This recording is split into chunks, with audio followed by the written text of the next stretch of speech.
So, hello, mga sir na atay. Ito siya kay commode chair. Wala, unsa ang commode chair?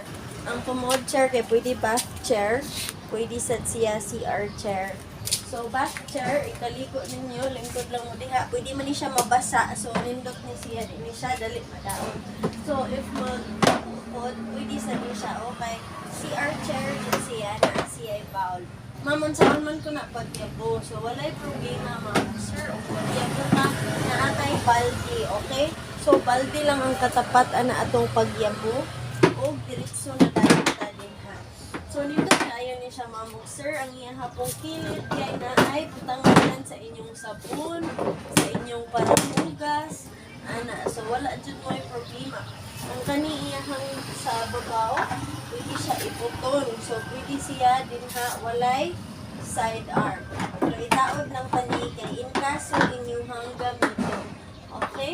So, hasta ang iyang pikas mo na ako siya sudlan guro sa inyong tissue o unsa pa na diha.